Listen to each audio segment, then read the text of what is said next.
working to connect a region of over 600 million bridges between our lands.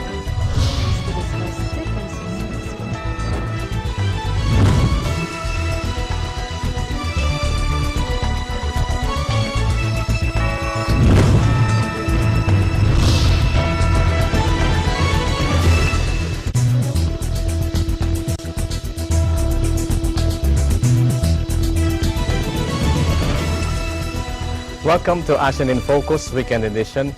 I'm your host, Dr. Kaloy Tabunda from the Development Academy of the Philippines. The Philippine agricultural sector is the country's largest single employer, even as the government looks to the development of other modern industries. Directly employing more than 1/4 of all workers in non-services industries, more than 11 million Filipinos relied on agriculture for their livelihood in 2013, according to the Philippines Statistics Authority, or PSA. But ironically, despite accounting for more than 1/3 of the country's workforce, the agricultural sector contributes less than 15% of the country's total economic output. Poverty incidence is also much higher than the national average. The Aquino administration has claimed it had made significant reforms in the agricultural sector and hopes the incoming administration will continue these so-called reforms. It is thus very important to assess at this point the status of Philippine agriculture and what should be the policy directions for the new government under incoming President Rodrigo Duterte. To help us discuss the issue, we are very much honored to have as guest Dr. William Dar, the President of the Inang Lupa Movement Incorporated and a strategic advisor for global expansion of Prasad Seeds Private Limited. Dr. Dar also handled earlier different executive positions. He was the Director General of the International Crops Research Institute for the Semi-Arid Tropics, or ICRISAT, based in India from 1999 to 2014. He was also the Executive Director of the National Agricultural and Fisheries Council in 1998. He was Chairman, Coordinator of the National Agriculture and Fisheries Council under the Office of the President in 1999. He was Presidential Advisor on Food Security at the Office of the President of the Republic of the Philippines in 1999, and he was Secretary of the Department of Agriculture from 1998 to 1999, among other government posts. Some of his engagements in international boards, committees, and special assignments are as follows. He was chair of the Committee of Science and Technology of the UN Convention to Combat Desertification in 2007 to 2009.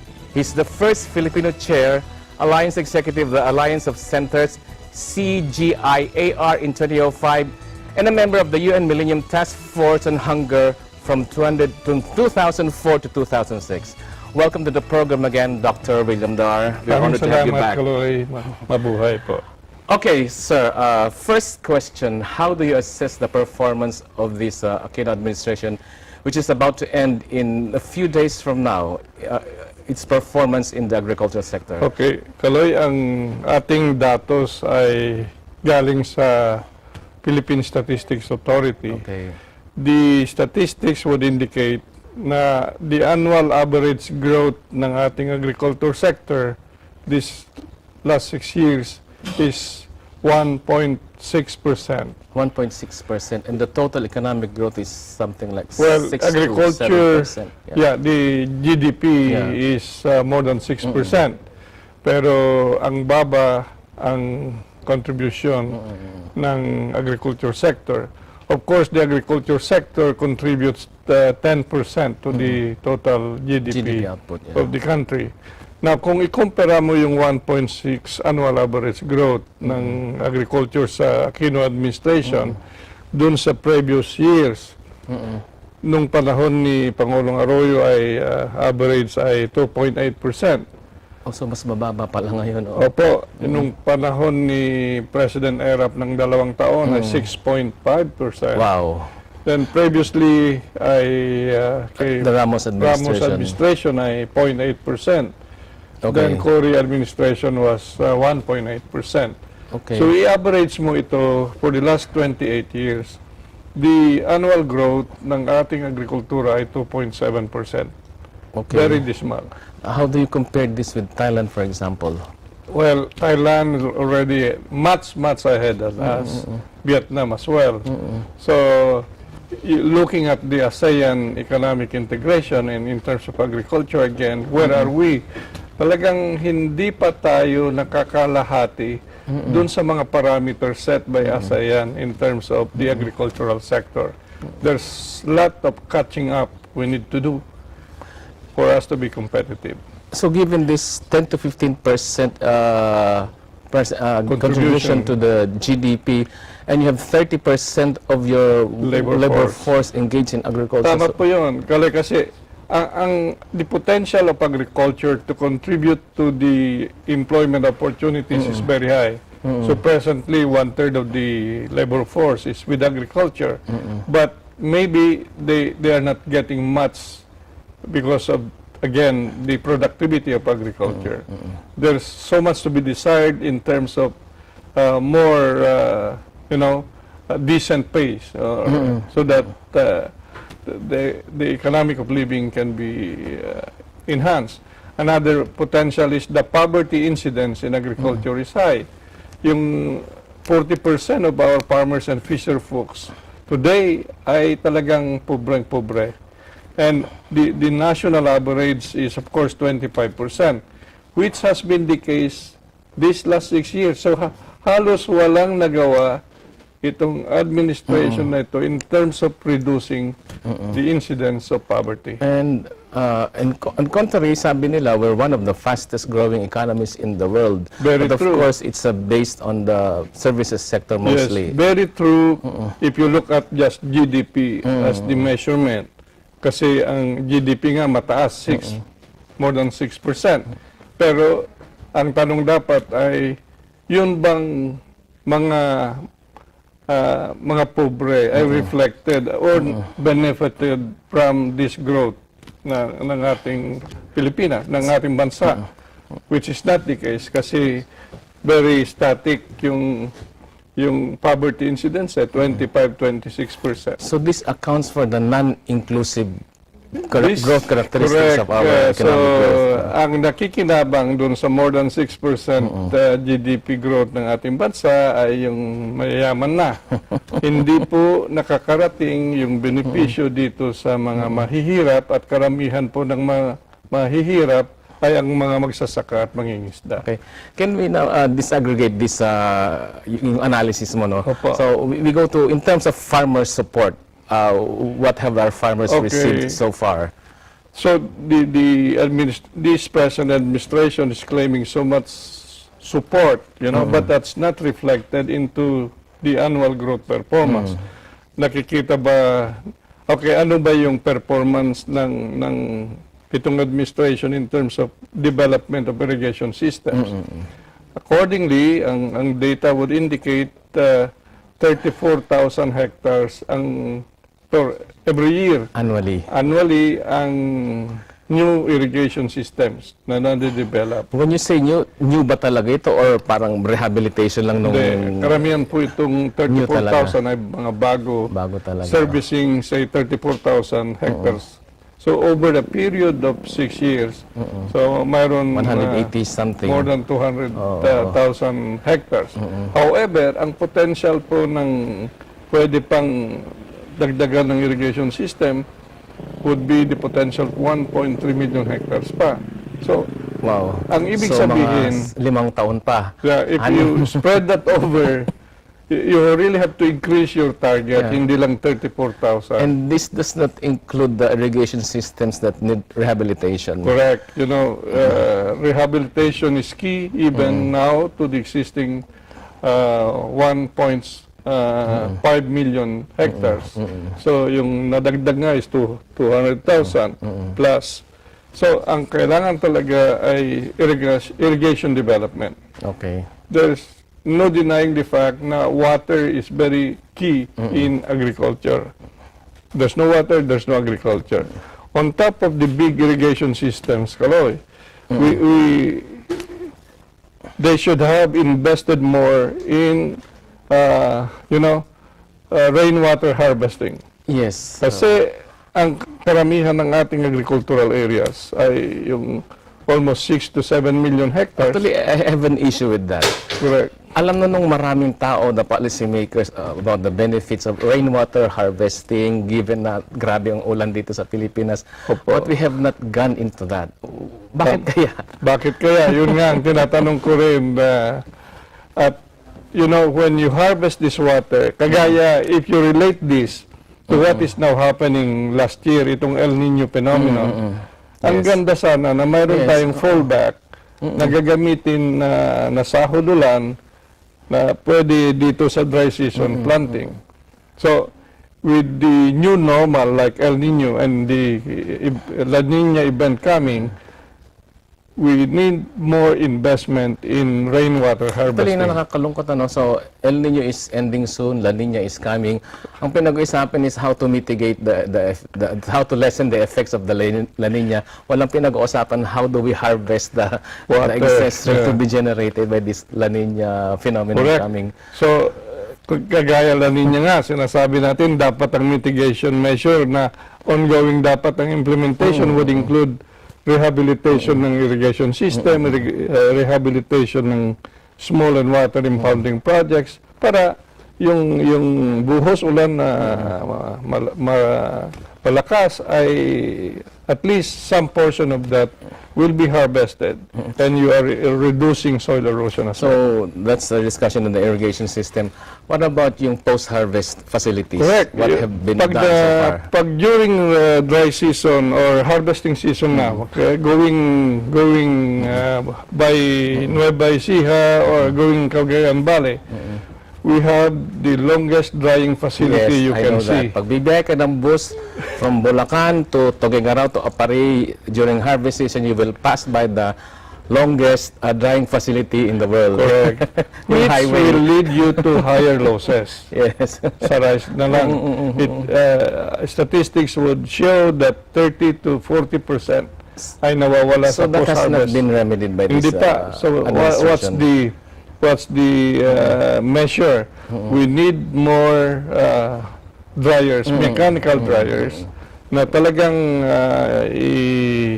you know, we have to manufacture more of these mechanical dryers and distribute this through cooperatives or farmers associations.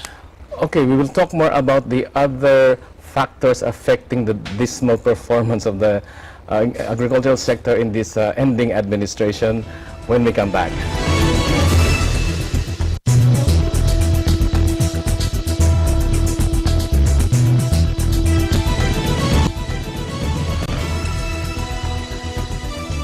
Welcome back to ASEAN in Focus Weekend Edition.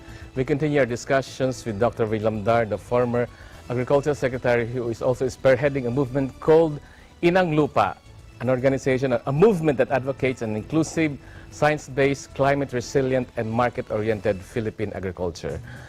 We go back to your assessment of the performance of the agriculture sector under the Aquino administration. We're discussing the support to farmers. So we already discussed the irrigation system, some post-harvest facilities, credit support. We go to credit support. Credit support, Kaloy, if you look at the total credit requirement, yung production loan, you know, you need about 500 billion pesos of credit line, to farmers. Pero, you know, nakakaawa nga at not even 10% of that is available for credit. Yeah, although money is around, is available around. We have been talking about the issue of accessibility to Correct. small farmers. Those are the issues now. Bakit hanggang ngayon wala pa rin? Hindi pa rin Affordability of interest, and the documentary requirements. Ito yung mga pinaka-problema. So, ang mga farmers ay, they are forced to go to the non-formal, mga usurers, even to pay 60%. Pero yun nga, alam natin lahat yan that has been discussed for many, many years. Pero mayroon mga wala pa rin nangyayari. Agri-aqua, agri-agra system. Ang daming pera dyan, pero hindi ina-access. So, alam natin ang rason, di ba? Bakit ang farmers ay hindi ina-access. Pwede bang pakisabi sa ating viewers? na talagang we need to really re-strategize, reinvent our credit policy system now. Itong bagong administration, ito dapat tutukan. You know, Land Bank for one is Yes. supposedly to be focusing on agriculture and agrarian reform and rural development. But of course, ang sabi nila, they are also considered as commercial. They're a universal bank. Universal bank. So who's left attending to the farmers? correct. So we need to rebalance. Dapat ang first priority nila ay dito sa pagtingin ng credit ng pang-agrikultura. Kailangan bang magpasa ng batas para dyan pa na designating one bank to really focus its I think, resources of farmers? An executive order can handle this because naandyan na yung focus ng land bank.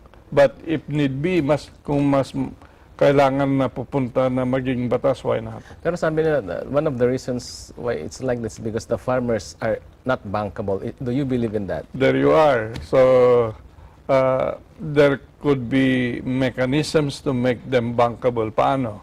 But they're able to pay the usurers in the Correct. countryside. Kung kaya nila magbayad 60% interest, siguro if we design a system na halos comparable to that informal system, kaya nila. And much more when they are members of cooperatives or associations. Kasi group leveraging yun, group action. Why don't we really reform, quote-unquote, the cooperative movement so they can really respond to the needs of the farmers? That's a must, you know.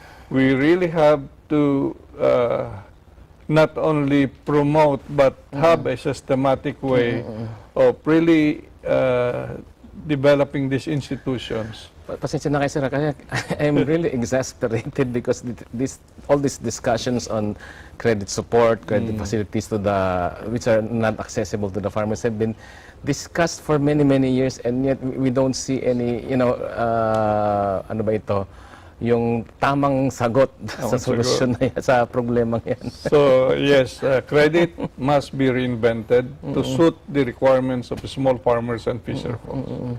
It's a must. But there are models outside. Marami na po yun. And there are success stories also here in the Meron Philippines. rin yung mga credit surety fund that, once they are members of a cooperatives, ay wala na yung mga,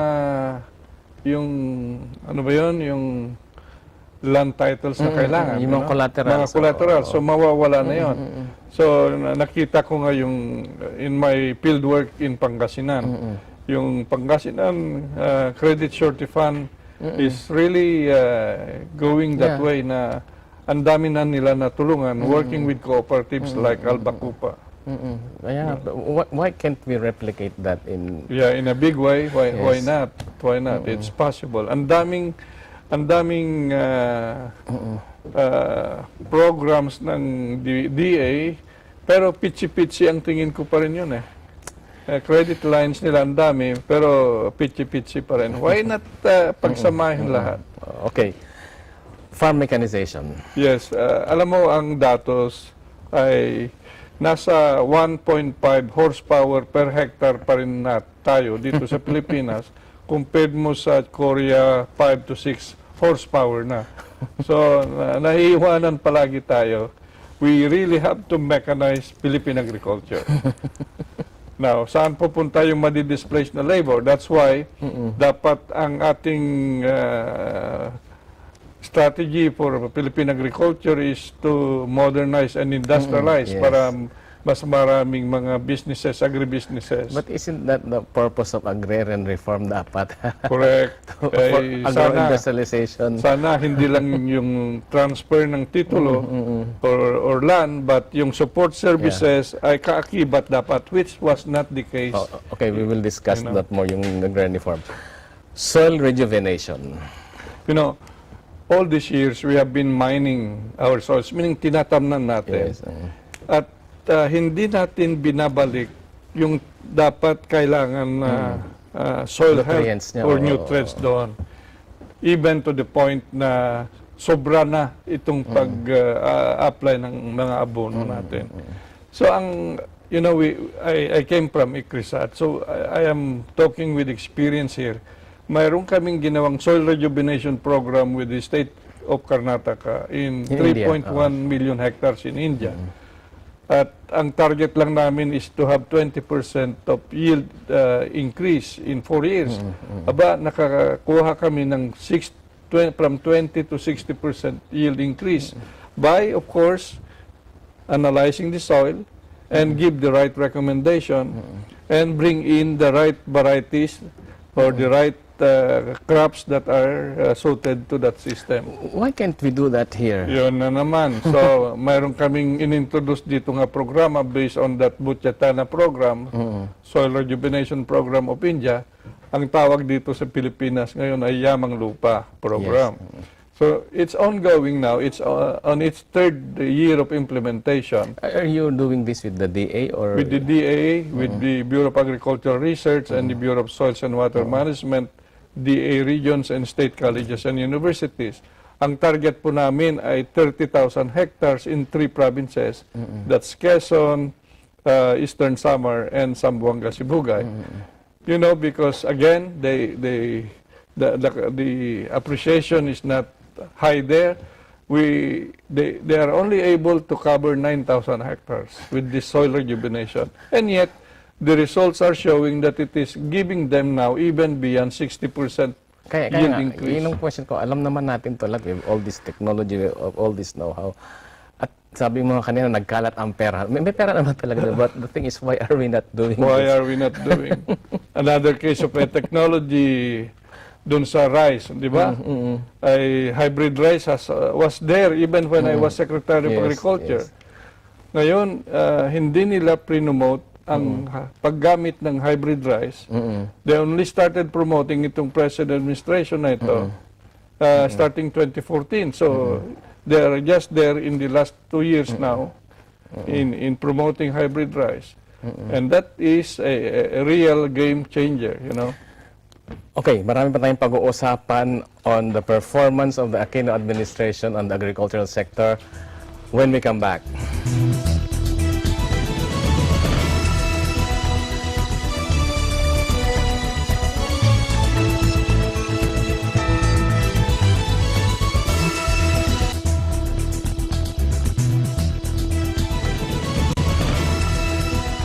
Okay, welcome back to ASEAN in Focus Weekend Edition as we continue our discussions with former Agriculture Secretary Dr. William Dar.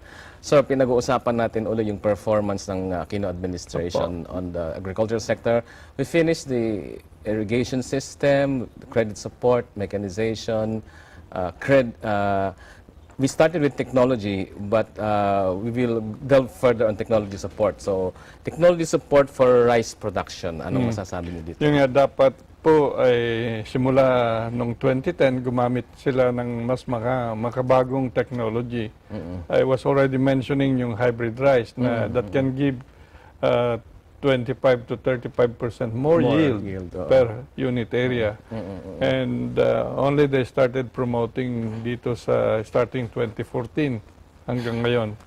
So it's a good kahit late, good intervention kasi with the increasing population, you know, only through technology and innovations na mas ano mo yung productivity and profitability.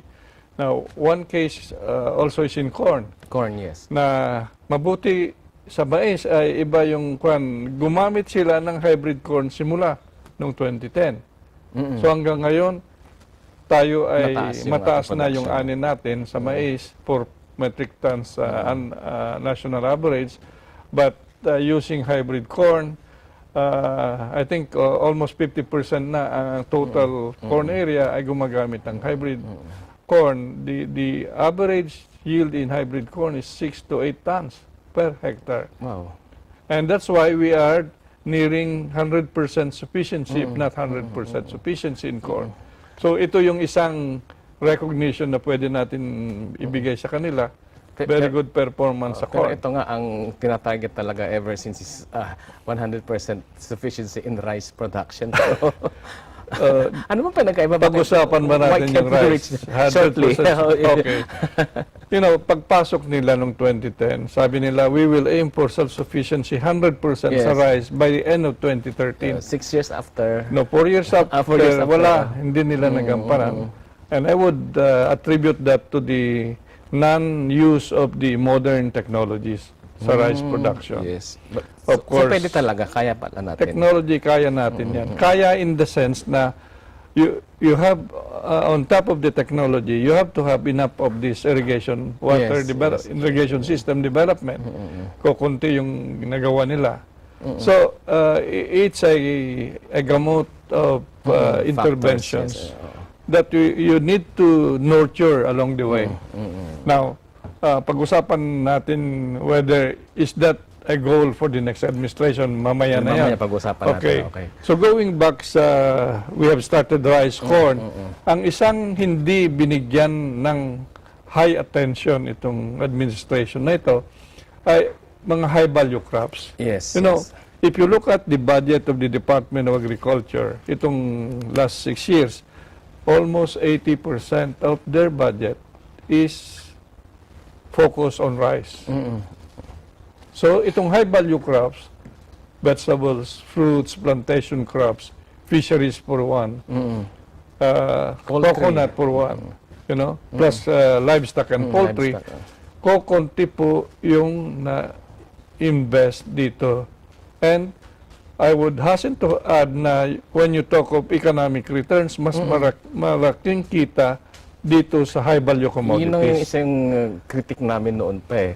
Bakit natin ipinipilit yung rice? Sorry sa mga hindi sumasang-ayon. Pero sino ba yung mas mayayaman sa kanayunan? Hindi yung not the rice farmers, but those who produce high-value commodities crops, or who crops. produce livestock and poultry, Correct. yung mga fruits, di ba? Fruits and vegetables. Pero ang talagang pinag-uukulan natin ng attention ay rice. Sa palay. Pero, So, ito yung dilemma tinatabi natin. And yet, as the potential has been highlighted na doon ang profitability ay very high. Okay. So, we need to continue to invest in research and development kasi marami na. Pero hindi ginamit lahat itong mga na-generate na technology. Yes. Yeah, that's one. I visited Erie in Los Baños last year. So, tinur kami dun sa Erie. We saw all of these varieties. We have the drought-resistant varieties, we have the flood-resistant varieties. And then whenever flood and drought comes, our rice production suffers. Bakit? What's wrong with... There's something wrong in the dissemination of all these technologies. well, as you said, Erie does not do the dissemination, but Yes. they do it through Philippine Rice Research Institute or the Department of Agriculture. I know there is a partnership project between Erie and the Department of Agriculture and PhilRice to really develop the technologies based from the generated knowledge of Erie and for Philippine condition. And it seems the partnership has not really succeeded. by the performance we see that it's not Pero happening. it can be remedied, right? Opo, madali naman i-remedy yan. Talagang you really have to go through a good process of identifying ano yung technologies na pwedeng i-upscale or i-commercialize. Okay. Agrarian reform, matatapos ang administrasyon na hindi pa rin daw tapos yung Hindi agrarian pa rin reform tapos program. yung land distribution. Actually, land distribution ang hindi tapos eh. Pero yun nga, kailangan pa bang tapos ito or what? So, what can you say about the performance? Tapusin natin yung programa, but yung support system ay ibigay na yan sa Department of Agriculture kasi isa naman yan na Yes. para we consolidate and we give focus to helping these communities. Pero sabi nila, the Department of Agriculture cannot go directly to the farmers because of some constitutional limitations. Agriculture has been devolved, so DA cannot Ito go yung directly isang to the problema farmers. dito sa administrasyon na ito, Doon sa devolution of functions and responsibilities, ang isang service na na-devolve ay extension delivery system ng agriculture, Yes. including the management of communal irrigation system. all this time also in the Agriculture and Fisheries Modernization Act, which was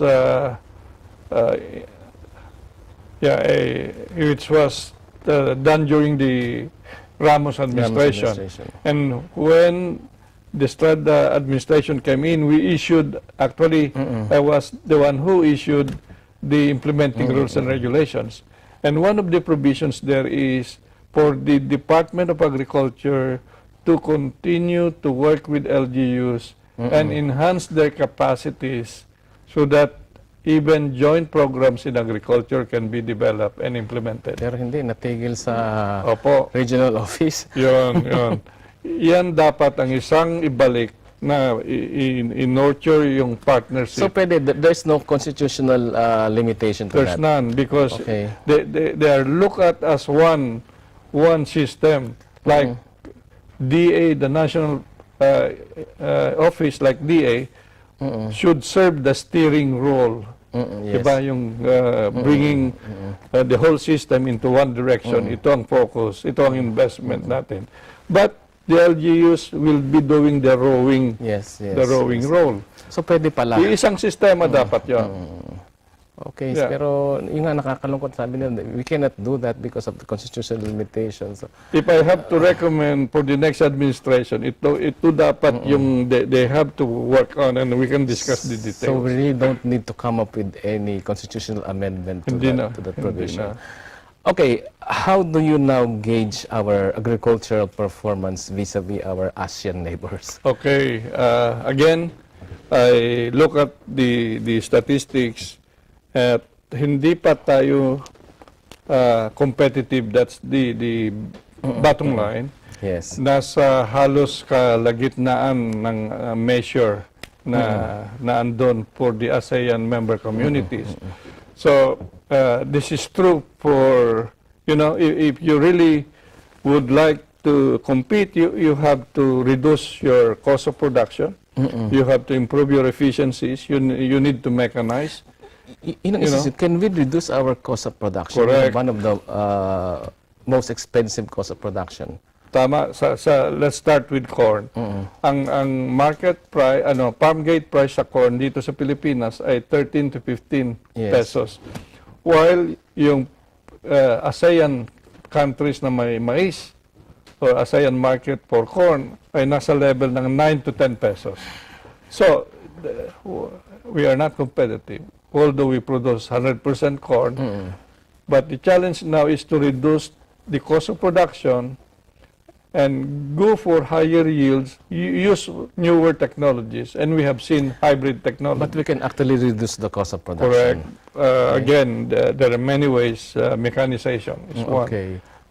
Improving your agronomy, use of hybrid technology, group action, economies of scale must be brought in place. Pero just the same, everybody, all the policymakers know about that, but unfortunately for the last how many generations na those recommendations have not been adopted and implemented. Okay, so marami pa tayong pag-uusapan. We will be right back.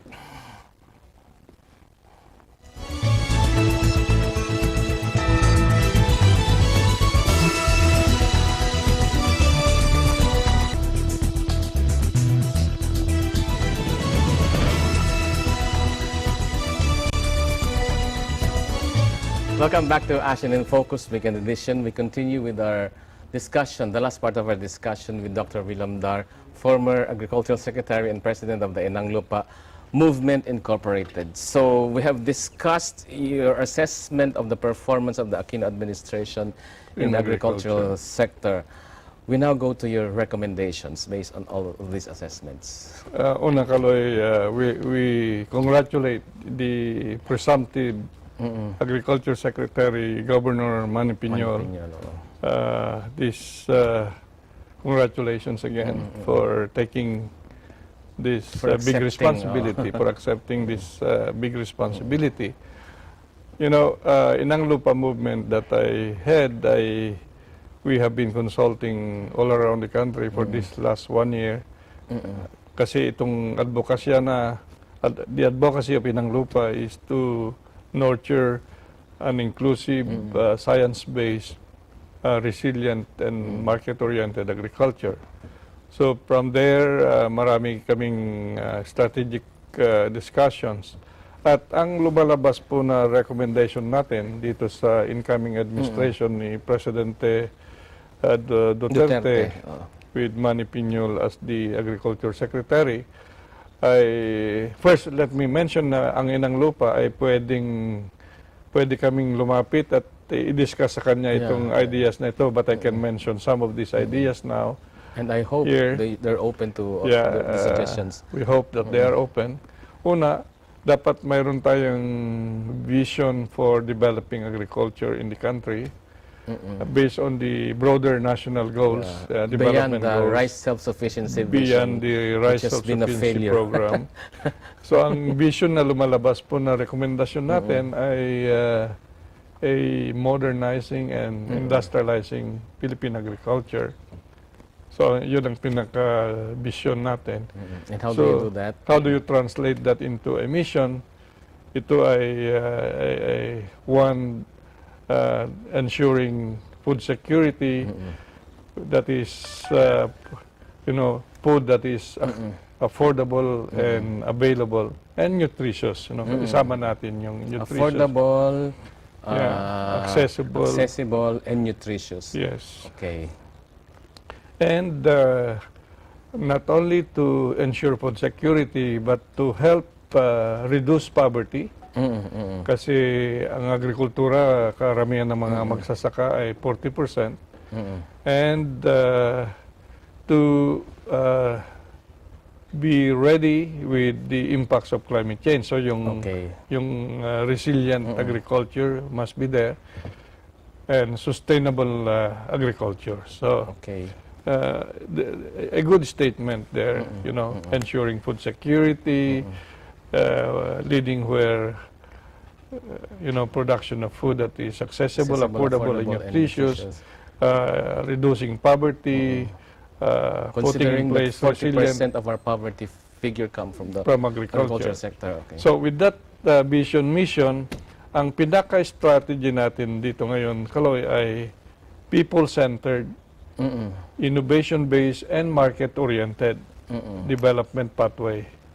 People-centered, innovation-based, and market-centered. And market-oriented development pathway. Now, isa-isahin natin yon. Yung people-centered, talaga yung mga magsasaka ay nasa sentro ng ating development process sa agriculture. Silang bida. Not the big corporations. Yes. Kasi we are a smallhold agriculture. Yes, yes. So karamihan dapat sila yung ma-engage, mag-participate sa proseso na pag-develop ng agrikultura. That's the principle behind people-centered development. Then, ang second one is innovation-based, di ba? Amidst this degrading environment, amidst all these problems that we have in the world, yes, it would have been better if we can expand our agricultural areas. Pero we have limitations now. The only remedy, the only important strategy now there is to use innovation or science and technology. So that's why what is key will be research and development. That has to be increased, sustained. Where we have been lagging so far. So far, I read this paper some time ago. We're even lower than I think Laos in terms of research outputs. Ang ating investment sa research and development ngayon ay nasa 0.1%. Ang recommendation po ng UN ay 1% of your GDP. Ilipat lang yung period. Yeah. So, pangatlo yung market orientation. So, agribusiness way dapat ang ating approach dito. Kasi pag hindi natin ginawa na profitable itong ating agrikultura, ay yung mga younger generations of today will not go back to farming. Okay.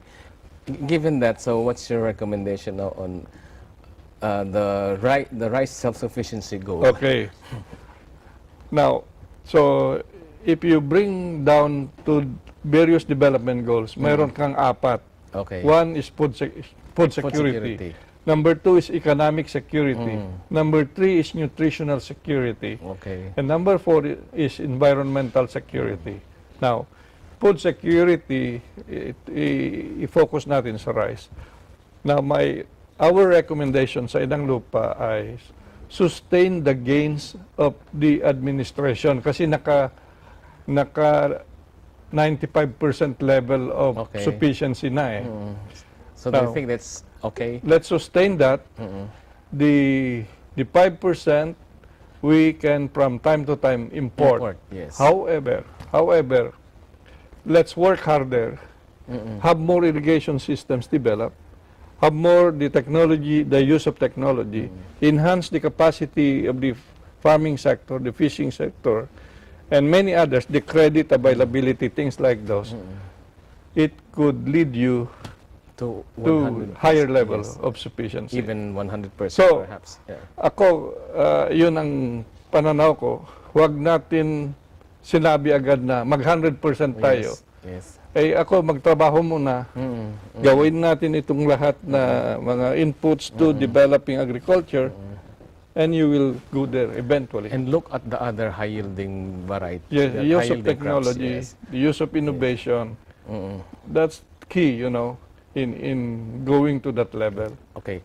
Agrarian reform. What should we do with agrarian reform? Now, agrarian reform, let's finish the distribution, but transfer now the development of these agrarian reform communities to the Department of Agriculture, because that's their main responsibility now, to enhance productivity, to ensure that agriculture is competitive and profitable, and again, the objective of sustainability.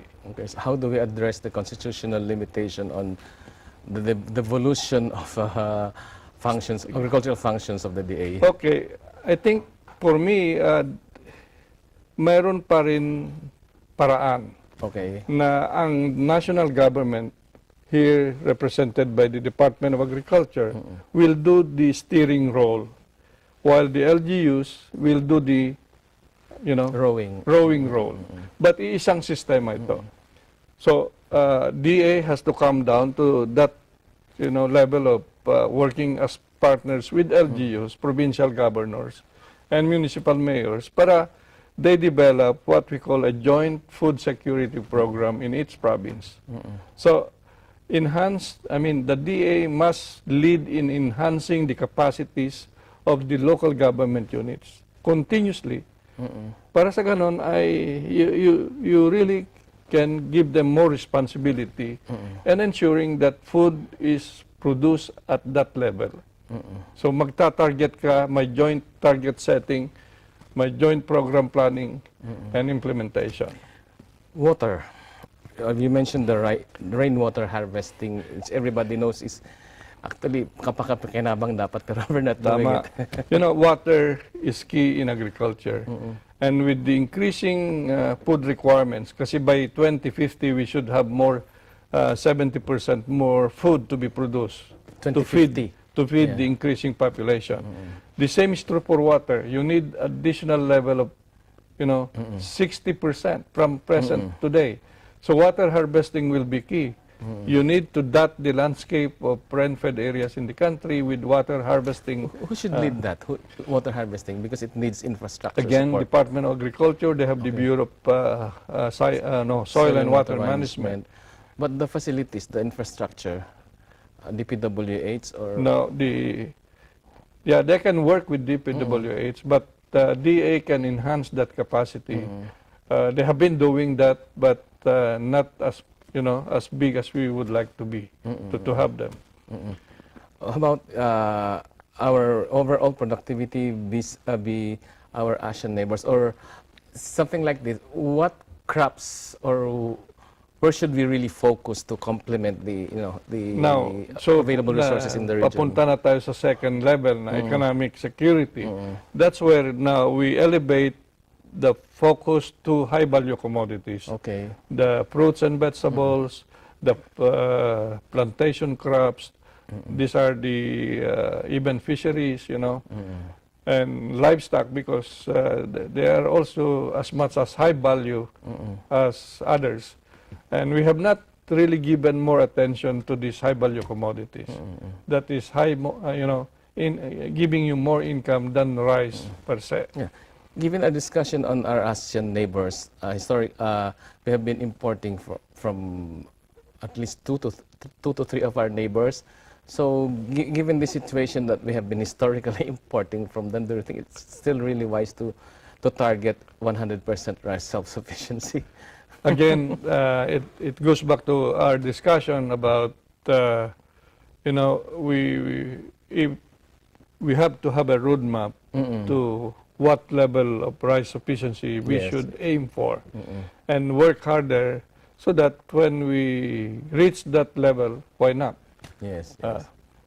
We you know, rice, there is a prediction or a forecast, Kaloy, with the El Nino this last how many months now, and it is tapering off already. It has affected much Philippine agriculture, almost 8 billion, I believe. And there is this forecast of La Nina coming. Now, let's try to be on guard because of these ill effects brought about by El Nino. And if we are not ready in terms of mitigation measures or adaptation measures during La Nina, you know, we shall have problems leading to, you know, food unavailability. So we have to secure that and position ourselves now in bringing our rice food requirement for the year. Agro-industrialization, your final yes, word on that's why agro-industrialization. the vision is to agro-industrialize. We need to have more value adding. We need to have more processing facilities so that we can have more labor, you know, benefiting the rural countryside. And I believe that with agri-industrialization, this is the way to also have more income for the country and the farmers. Okay, your final words for this incoming administration on agricultural development. Yes, it's a big challenge, but working harder and with right vision and with the right strategy and the programs and projects, and working with local government units and various sectors, particularly with the private sector, I believe that the next administration will also succeed. Okay, thank you very much, Dr. Salamat Vilandar. Okay. The Philippines has been lagging behind its ASEAN neighbors in the field of agriculture. A very sad fact, which is ironic, since the Philippines had once been a leader in agriculture in Asia. We had the institutions such as the IRI that trained the agricultural experts of our ASEAN neighbors. But sadly, despite this, we were left behind rather drastically. Why did this happen? The reasons are varied but obvious. We lacked the will to implement the right programs and policies to develop the agricultural sector, including those of the farmers. We had the vision, but the vision remained a dream. To put that into reality requires an iron will that hopefully this incoming administration will have. It is about time that Filipino farmers are given the importance and support that they need. It is about time for the Philippine government to use the right technology, such as the hybrid technology, so we can reach, if not overtake, the production of our ASEAN neighbors. With El Nino and La Nina hampering further our agricultural development, the Philippine government should think ahead and overcome these challenges to put the Philippines once again as a leader in the field of agriculture in the ASEAN community. Thank you very much. I am Kaloy Tabunda, and I am one with 25.